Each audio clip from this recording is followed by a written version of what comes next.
नमस्कार, मेरा नाम डॉक्टर सुवर्चला है। जीवा फर्टिलिटी सेंटर्स में साइंटिफिक डायरेक्टर हूँ। ओबेसिटी, ओवरवेट रहना यानी कि वजन बहुत ज़्यादा रहने से इनफर्टिलिटी हो सकता है। इसके बारे में बहुत सारा रिसर्च किया हुआ है और इसके बारे में बहुत जानकारी है। अभी ये ऐसा होता है महिलाओं में कि जब ओबीस होती है महिला, ओवरवेट नहीं, मैं ओबीस की बात कर रही हूँ, जैसे कि बीएमआई बहुत ज़्यादा है, वजन एज के मुताबिक, हाइट के मुताबिक बहुत ज़्यादा है। जब ऐसा होता है रिप्रोडक्टिव एज में, जब माँ बनने की उम्र होती है, अगर ओबीस हो पेशेंट तो काफ़ी सारे प्रॉब्लम्स हो सकते हैं, जैसे मेंस्ट्रुअल डिस्टर्बेंसेस, पीरियड्स का रेगुलर ना होना भी हो सकता है, या अंडा ठीक से रिलीज नहीं होना, उसे ओव्यूलेटरी डिस्टर्बेंसेस कहते हैं, वो भी हो सकता है। फिर हो सकता है ये भी कि एंडोमेट्रियल रिसेप्टिविटी ना हो, यानी कि गर्भ में अगर एम्ब्रियो पहुंचता भी है तो ठीक से चिपक नहीं पाए। तो ये कॉमन प्रॉब्लम्स देखे गए हैं। ओबीस विमेन में जो वेट बहुत ज़्यादा है, जिनका 78% लाइक्लीहुड होता है कि वो इनफर्टाइल रहे। सो ये देखा गया है कि कनेक्शन क्या है ओबीस रहने वाले पेशेंट्स में, रिप्रोडक्टिव एज के पेशेंट्स में क्या इनफर्टिलिटी ज़्यादा है। तो ये देखा गया कि 100 में 78 लोगों को ये इनफर्टिलिटी का इशू था। मतलब ज़्यादा से ज़्यादा इनफर्टिलिटी होने के चांसेस होते हैं रिप्रोडक्टिव एज में मोटे होने से। तो ये होता कैसे? काफ़ी लेवल्स पे हो सकता है। एक तो ये है कि ओबीस रहने से ब्रेन से जो हार्मोन्स रिलीज होते हैं अंडे के रिलीज के लिए, बढ़ने के लिए, वो इफेक्ट खा सकते हैं। वो अपने हार्मोन्स ठीक से रिलीज नहीं कर पाता।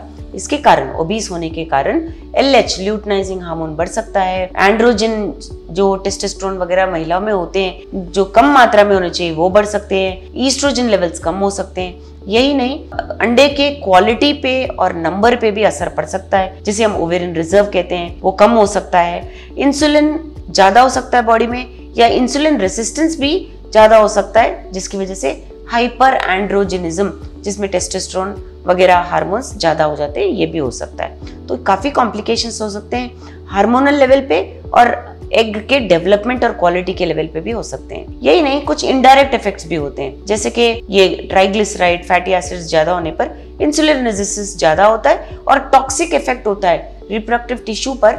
एक टॉक्सिक इफेक्ट जैसे जैसे पॉइजनस इफेक्ट होना शुरू होता है, जमा होना शुरू होता है, जिसकी वजह से प्रेगनेंसी आने में मुश्किल हो सकती है। फिर इसकी वजह से ये भी हो सकता है कि जो आपका जो स्टीरॉयडोजेनेसिस है, यानी कि जो हार्मोन्स बन रहे हैं, वो ठीक तरह से ओवरीज पे, एंडोमेट्रियम पे काम ना करें, शायद एम्ब्रियो ठीक से बड़ा ना हो पाए।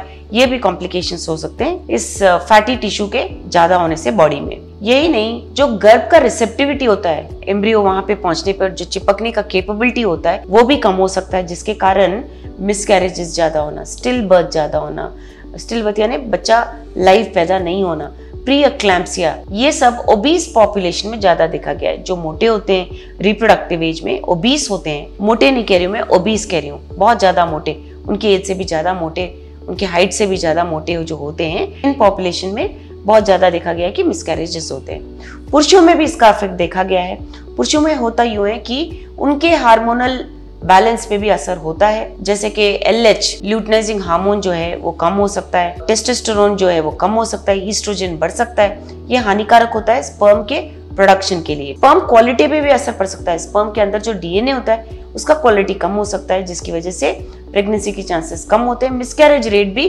स्पर्म के खराब होने के कारण भी हो सकते हैं। टेस्टिकुलर टेम्परेचर जब बढ़ जाता है, वेट ज्यादा होने की वजह से हीट बॉडी में ज्यादा जनरेट होता है, और जो टेस्टिस का टेम्परेचर होता है वो भी बढ़ता है, जिसकी वजह से स्पर्मेटोजेनेसिस यानी स्पर्म के पैदा होने में प्रॉब्लम हो सकती है। उसके क्वालिटी पर, उसके मोटिलिटी पर, नंबर पर, हर एक चीज पर असर हो सकता है, जिसके कारण इनफर्टिलिटी हो सकता है पुरुषों में भी। यही नहीं, इनडायरेक्ट इफेक्ट्स भी कुछ होते हैं। ये जो फैटी टिश्यू है बॉडी में ज्यादा होने के कारण इनडायरेक्ट इफेक्ट से ये होता है कि स्क्रोटल टेम्परेचर, टेस्टिस का टेम्परेचर बड़ा होने के कारण लिबिडो कम होना, इंटरेस्ट कम होना इंटरकोर्स में, या इरेक्टाइल डिसफंक्शन होना, जिसकी वजह से इनफर्टिलिटी हो सकता है। इनडायरेक्ट कारणों की वजह से भी ये एक इशू बन सकता है ओबीस पेशेंट्स में। इसलिए बहुत आवश्यक है कि अगर आपका वेट ओबेसिटी की तरफ हो या बहुत ज्यादा BMI हो, तो उसे आप ओवरवेट के रेंज में रहें और वहां से कम करने की कोशिश करें।